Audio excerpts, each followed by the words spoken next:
demande à ce que le commissariat de Sarcelles soit nettoyé, soit restructuré. Le problème, c'est qu'il faudrait que le ministre vienne visiter un commissariat par jour, puisque comme par enchantement et comme par magie, au commissariat de Sarcelles, depuis 2 jours, tout a été remis à neuf, c'est-à-dire un exemple parmi tant d'autres. Vous avez un parking, un sol dégueulasse depuis des années qui devrait être nettoyé, nous le disons souvent, comme par hasard.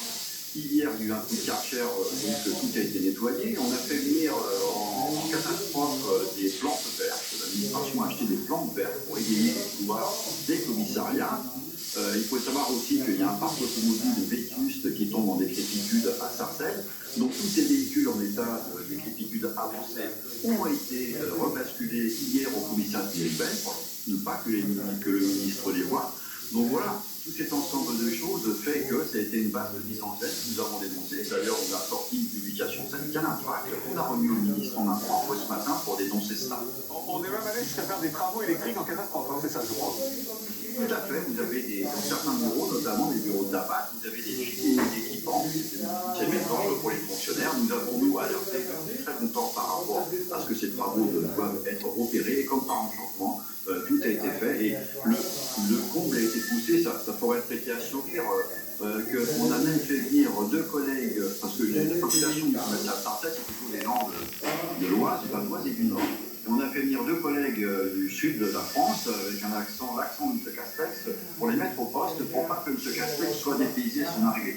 Bon voilà, c'est grotesque, c'est franchement... Il faut affronter les réalités des choses pour que l'administration puisse en capacité de dire ah, voilà, là ça va pas, il y a des choses à faire. Et non, on veut maquiller tout et c'est vraiment consternant. Heureusement que nous étions là pour dénoncer devant le ministre le Premier ministre et aussi sur les antennes de télévision. Honnêtement, moi, je suis stupéfait par ce que j'entends. C'est-à-dire qu'on va même jusqu'à faire venir des policiers pour avoir un autre accent, c'est ça? Enfin, là, j'ai l'impression que j'hallucine. Le vice a été poussé jusque-là. À la base, le Castex, il était venu pour faire ses annonces, mais aussi pour la mise en place du QRR, en quartier reconquête républicaine. Vous savez que Sarcelles est en QRR, c'est un secteur très difficile. Et aussi par rapport au plan anti-rodéo, la brigade anti-rodéo. Il y a beaucoup de rodéos sauvages qui se passent dans Sarcelles. Et la difficulté, c'est que nous n'avons pas les moyens de travailler puisque nous sommes interdits de chasser les roues. Hein, il y a une note de service qui est tombée. Donc le seul moyen de nous interpeller une personne qui fait du rodéo sauvage à moto, c'est lorsque la police arrive et qu'il est stupéfait, que parfois il cadre ou il saute dessus. Et on récupère la moto. Alors il fallait bien faire venir quelque chose, il fallait bien du butin, donc on a fait venir des motocross du garage central de permanence, qui ne sont pas du tout issus de prises de rodéo, pour faire voir au ministre que voilà, on a capturé tant de motos. Mais tout ça c'est des esbrouf, donc c'est pour ça qu'on l'a dénoncé, parce que c'est complètement nul, grotesque, et l'administration, notamment l'administration du Val-d'Oise, porte une énorme responsabilité là-dessus. Reste avec nous un instant, monsieur le député, en marche. Écoutez, moi j'ai toujours connu ce genre de comportement de l'administration qui, quand elle voit arriver un ministre, à plus forte raison un Premier ministre, fera tout pour que tout se passe bien. Non, mais vous avez le sentiment que dans la situation actuelle, alors qu'il y a un policier... Ce n'est pas le sujet. C'est ma question. Non, le sujet c'est que moi dans ma circonscription, j'ai une ville où effectivement on est en train de reconstruire votons pas en touche. Là, c'est honteux ce qui se passe. C'est honteux cette mise en scène. C'est ce que je viens de vous dire. Non mais vous me dites ça c'est toujours fait. Ben oui, donc c'est tout, mais à part ça, c'est honteux, vous êtes d'accord. C'est toujours fait. C'est pas un argument, ça c'est toujours fait, excusez-moi. Je dis que c'est regrettable, mais que ça s'est toujours fait, parce que par nature, l'être humain, lorsqu'il reçoit une autorité, va faire tout pour... Là, on est en train de parler de notre sécurité, on est en train de parler des policiers, c'est le sujet essentiel pour les Français. On se dit, tiens, c'est bien, le Premier ministre va voir sur le terrain comment les choses se passent.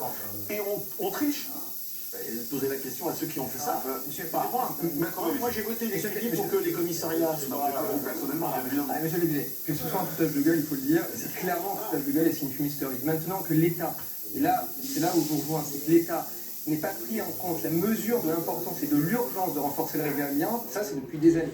Et je suis bien d'accord avec vous. Mais là, ce témoignage-là est effrayant, il est stupéfiant, et clairement c'est du foutage de gueule pour les Français. C'est-à-dire, quand justement il y a ce sentiment d'insécurité, de manque de moyens, etc., on essaie de faire du rafistolage, du bricolage, c'est lamentable. Rocco Cantado, c'est vrai que ça s'est toujours fait comme ça?